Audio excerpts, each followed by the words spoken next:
네, 우리 정부가 한반도 사드 배치 결정을 발표하자 중국이 외교적인 강경 발언을 넘어서서 경제를 포함한 각종 분야를 통해 압박의 수위를 높여가는 모습을 보이고 있습니다. 네, 이 시간 김한권 국립외교원 교수 모시고 자세한 얘기 나눠보겠습니다. 어서 오십시오. 네, 어서 오세요. 안녕하세요. 자, 저희가 그 본격적인 얘기에 앞서서 저희가 좀 앞서도 보도를 해드렸습니다만 청와대가 이제 일단 중국 일민일보 등 관영 매체의 사드 비판에 대해서 공식 입장을 내놓았는데요. 본말이 전도됐다 이렇게 얘기를 했습니다. 그러니까 중국 측에서는 이제 그렇게 사드 배치한다고 하니까 북한이 더 난리를 치는 거 아니냐. 하지만 우리 입장에서는 자위 차원이고 북한이 이러기 때문에 우리가 이걸 처치하는 거다라고 이제 입장이 바뀐 내용인데 일단 청와대 이번 그 반응에 대해서 어떻게 좀 생각하셨는지 한 말씀 해주시죠. 예, 한국 정부가 그간 취해왔던 기본 입장을 다시 한번 확인하면서 네. 한국의 이번 사드 배치의 결정이 한국의 안보 이익은 물론이고 동북아의 안보 지형에도 긴장을 낮추기 위한 조치 중에 하나라는 것을 다시 한번 이해시키기 위한 발언이라고 생각됩니다. 네. 즉 한국의 사드 배치는 한국의 안보 이익만을 고려한 것이 아니라 동북아에서 나타났던 긴장이 고조됐던 근본적인 원인이 북핵 문제에 있으며 이 문제가 해결된다면 사드의 배치 문제도 다시 검토될 수 있다라는 한국의 지금까지 기본적인 입장을 다시 한번 확인하는 그런 발언이었다라고 생각됩니다. 네, 이런 우리의 강경한 입장에 대해서 또 중국이 어떤 반응을 내놓을지도 좀 궁금해지는데요. 네. 일단은 사드 배치 결정에 반발한 중국의 보복 징후가 여기저기서 좀 포착되고 있는 것 같은데 저희가 좀 이렇게 쉽게 느낄 수 있는 건 이제 엔터 사업 쪽에서 어떤 각종 출연 같은 것들이 취소되거나 연기되거나 이런 것들이 좀 들려오고 있는데 실제적으로 중국의 보복이 좀 시작됐다. 이렇게 좀 저희가 봐야 될까요?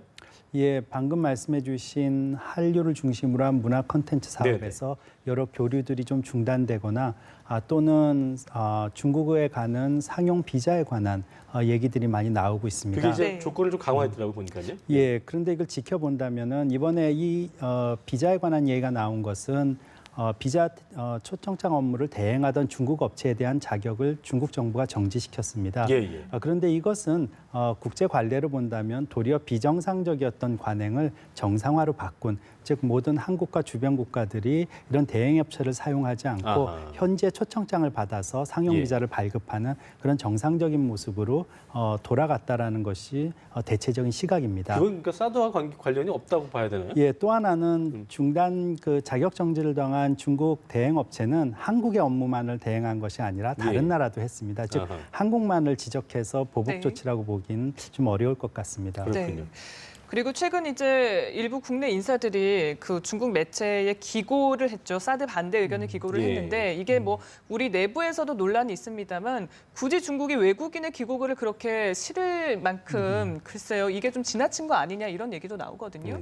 예, 우선 한국은 다원화되고 민주화된 국가입니다. 네. 그렇기 때문에 이렇게 다양한 의견이 나오고 논쟁이 나오는 것은 어찌 보면 당연한 일이라고 생각됩니다. 특히 사드 배치 같이 한중 간에 민감한 이슈에 관해서는 중국 또한 한국의 이런 다양한 논의를 자국의 논리대로 강조하고 풀어나가는 것은 어찌 보면 당연한 정치공학적인 측면에서의 접근이라고 볼 수 있겠습니다. 네. 한국으로서는 우리의 체제에 다양하고 이런 다양한 논의와 시각이 존재하고 이런 것이 또 중국에 소개되었다라고 해서 그 소개된 시각에 대해서 옳고 그름에 너무 몰입하기보다는 어찌 보면 우리가 다음 과제로인 즉 다양한 시각이 하나의 국론을 만들어 나가는 과정이 되기 위한 하나의 연습이고 노력이 되는 그런 시기라고 생각합니다. 그리고 이제 저희가 앞서도 말씀드렸습니다만 청와대가 이 부분도 얘기했었죠.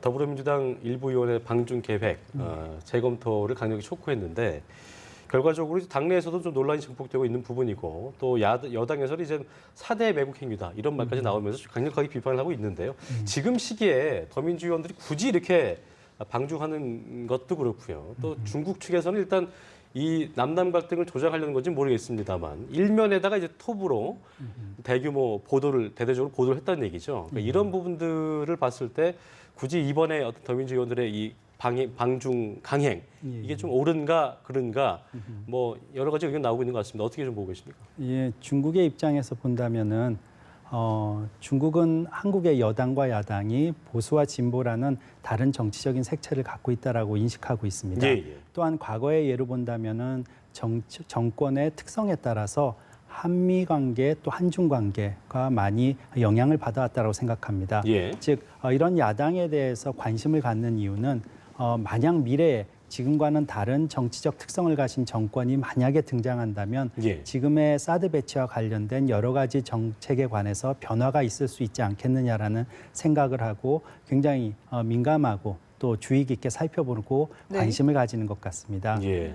우리 입장에서 본다면은 이번에 여당과 야당의 의견 차이도 나타나고 했지만은 국론을 하나로 모아간다는 입장에서 또 이런 중국이 한국에 다양한 의견이 존재하는 것을 하나의 정치적인 이유로 자신들에 맞게 사용하려는 그런 모습에 관해서 조심스럽게 대응하는 또 신중하게 대응하는 모습이 필요할 것 같습니다. 네. 예. 그러니까 중국 입장에서는 어찌 보면 이런 행태들이 좀 당연하다라고 말씀을 해주시긴 하지만, 근데 일각에서는 이게 남남 갈등을 조장하기 위한 어떤 의도적인 행동이 아니냐라는 얘기가 나오거든요. 국내에서 예. 반대가 예. 나오고 있는데 왜 굳이 하려고 하니 이런 것들을 또 여론을 예, 좀 예. 키우는 분위기인 것 같다는 그 지적도 있거든요. 맞습니다. 중국은 두 가지 이유로 이런 한국에서의 다양한 의견을 강조하고 자신들의 주장이 한국에서도 상당히 많이 받아들여지고 있다는 모습을 강조하고 싶어 합니다. 네네. 그 이유는 하나는 국내 정치적인 이유고요. 또 하나는 대외 전략적인 이유입니다.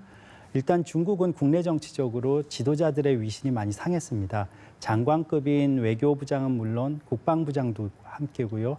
또 최고 국가 지도자인 국가 주석인 시진핑 주석까지 직접 와서 우리 박 대통령께 제안했던 얘기가 거절당했습니다. 예. 즉 국내 정치적으로 이런 강한 모습, 강한 비판, 강한 불만을 쏟아내는 것은 자신들의 정치 지도자들을 보호하기 위한 하나의 모습이라고 볼 수 있고요. 네. 더 중요한 것은 대외 전략적인 면입니다.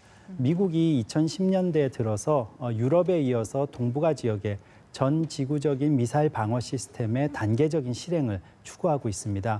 중국의 입장에서 보면 유럽의 미사일 방어 시스템이 만들어지는 것을 지켜봤고요. 이것이 동북아에 만들어지는 모습을 보면서 한국의 사드 배치가 한국이 미국 주도의 방어 시스템에 참여하는 하나의 출발점일 수 있다라는 생각에서 강하게 반발을 하고 비판을 하면서 네. 향후에 이런 단계적인 미사일 방어 시스템의 추진이 늦춰지거나 철회되기를 바라는 그런 모습을 보이고 있습니다. 네. 네. 저희가 항상 이 사드 배치가 처음 나왔을 때 중국이 반발을 할 때 가장 걱정했던 부분이 이제 경제적인 피해라든지 보복 조치, 압박 이런 것들이었는데 실제로 제가 아까도 말씀드렸습니다만 뭐 맨 처음에 이제 그 사드 배치 문제가 커졌을 때는 중국에서 격한 반응 보였지만 실제로 뭐가 가시적으로 보이는 거 없었다고 하지만 7월 말인가요? 그게 뭐 이제 광전총국에서 한류 관련 회의를 한 이후에 어떤 엔터 사업 관련해서 한류 콘텐츠 관련돼서 암묵적으로 또 규제의 어떤 움직임이 있는 게 아니냐. 특히 그리고 또 중국 내에서는 이제 모든 방송국들이 다 국영이다 보니까 저런 분위기가 돌 때는 아마도 큰 피해가 있을 것이다. 이런 예상이 나오더라고요. 이 부분은 어떻게 봐야 될까요, 저희가? 예, 1차적으로 그런 우려가 있고 또 그런 우려가 실질적으로 나타날 가능성은 분명히 존재합니다. 네. 거기에 대해서 우리가 많이 조심스러워하고 정책적으로 대응 방안을 강구해야 되는 건 물론입니다.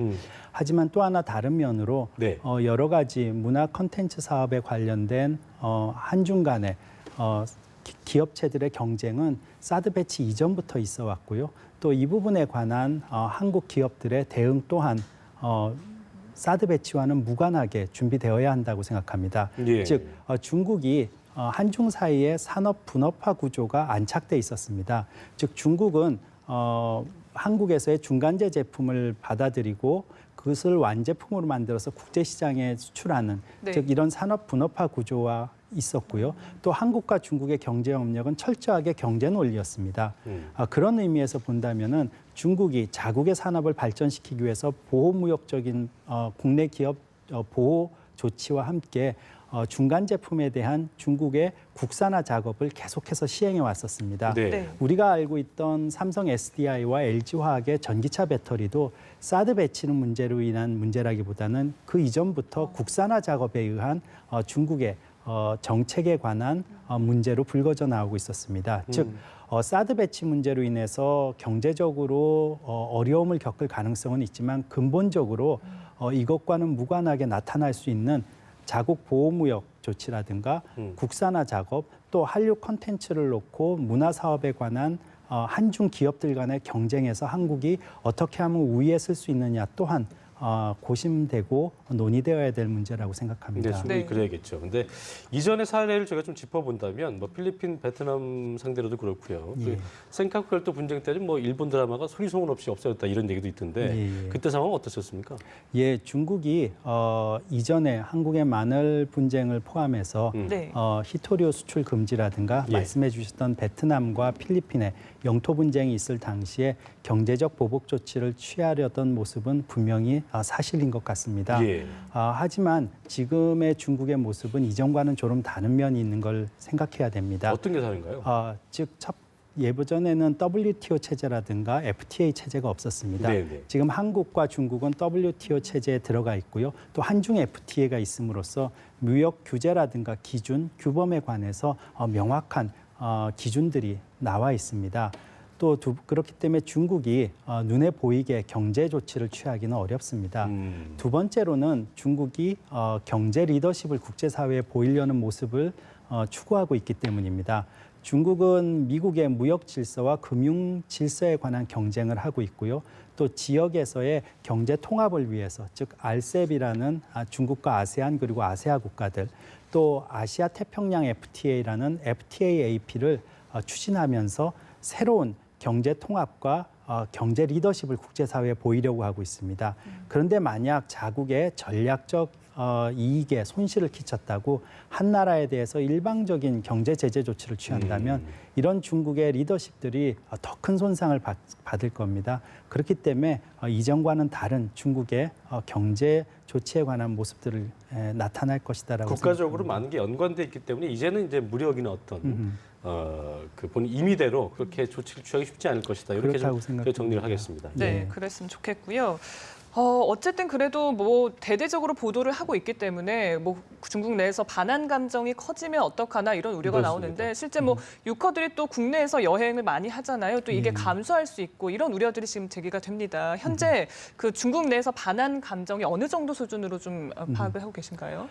정말 중요한 문제를 짚어주셨다고 네. 생각합니다. 네. 경제 조치라든가 정부 간의 마찰은 정부 간의 또는 정치 지도자들 간의 정치적 결단이 있거나 또는 경제 조치들을 해제하거나 철회하면은 그렇죠. 빠르게 회복되거나 다시 그 경제 협력을 강화시킬 수 있습니다. 음. 그런데 양국 국민 사이에 정서적인 반감이나 혐오감이 나타난다면 네. 이건 회복하는데 시간도 돌이킬 수 없는 걸리고 거예요. 그렇습니다. 예. 그렇기 때문에 지금 온라인상에서 보면 중국 내에서 네티즌들이 많은 숫자가 한국에 대해서 보복 조치를 취해야 된다라는 여론이 높습니다.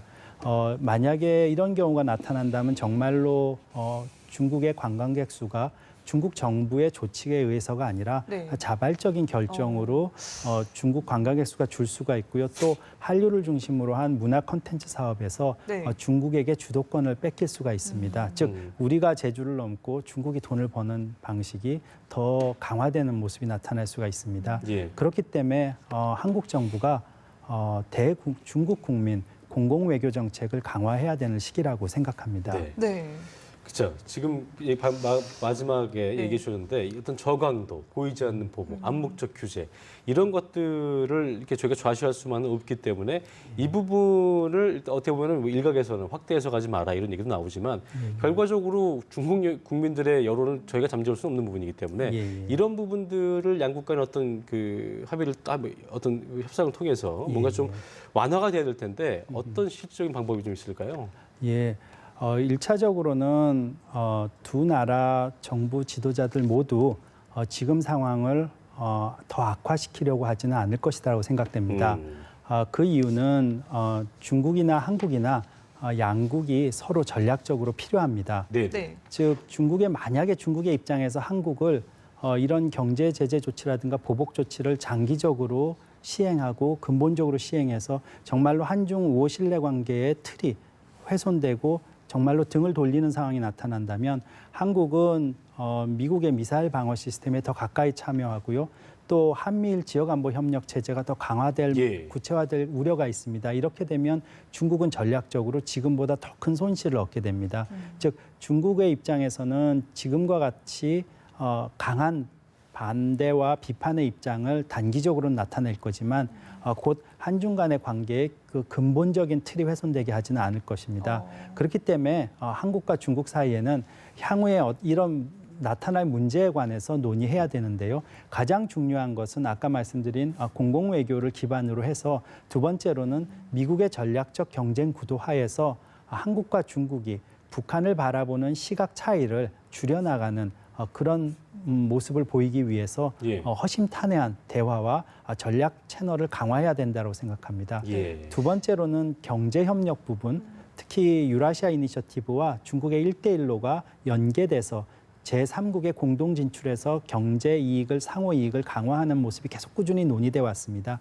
이런 경제 협력을 확대시켜서 군사 안보적인 면에서의 마찰은 있을 수 있지만은 다른 경제적인 면, 사회 문화, 인적 교류 면에서 한중 관계는 튼튼하게 건재하고 있다라는 모습을 보여주는 것이 필요한 시기라고 생각됩니다. 네. 그렇다면 중국의 이런 뭐 경제 압력 조치가 좀 장기화되지는 않을 거라는 입장이신가요? 예, 저는 근데 시간이 막연히 해결해 준다고 볼 수는 없을 네. 거고 그 예, 예. 의견에 대해서 어떤 근거가 있으실 것 같습니다. 한 말씀 해주시고 들어. 예. 중국의 입장에서 전략적인 면이 조금 더 중요하리라고 생각됩니다. 예. 즉 중국의 입장에서 본다면은 중국의 외교는 한국만을 바라보는 것이 아니라 미중 간의 전략적 경쟁 구도 하에서 주변 국가들 모두 예. 바라보고 있습니다. 즉 러시아와의 관계, 아세안 국가들과의 관계, 중앙아시아 그리고 인도, 서남아시아와의 관계 등 다양한 생각을 하게 될 것입니다. 즉 동북아 지역에서 한국과의 관계가 중요하고 지금 이 사드 배치가 동북아 지역의 전략 균형에 중국에게 불이익을 줄 수는 있지만 전체적인 측면에서 본다면은 한국과의 관계를 유지하면서 동북아 지형 구도를 균형 있게 맞춰 나가고 또 아세안 국가들이 있는 남중국해 문제, 동중국해 문제, 그리고 대만 문제로 이런 문제들이 확대되지 않도록 제한하는 모습을 보이려고 할 것입니다. 예. 그런다 보면은 중국은 결국 한국과 전략적으로 공유할 공간을 만들어 나가야 되고 네. 결국은 협력하는 방안을 양국 모두가 찾을 것이다라고 예. 생각됩니다. 교수님 네. 말대로 큰 피해가 없길 저희도 바람을 해보겠습니다. 지금까지 김한권 국립외국인 교수와 함께 이야기 나눠봤습니다. 고맙습니다. 고맙습니다. 감사합니다.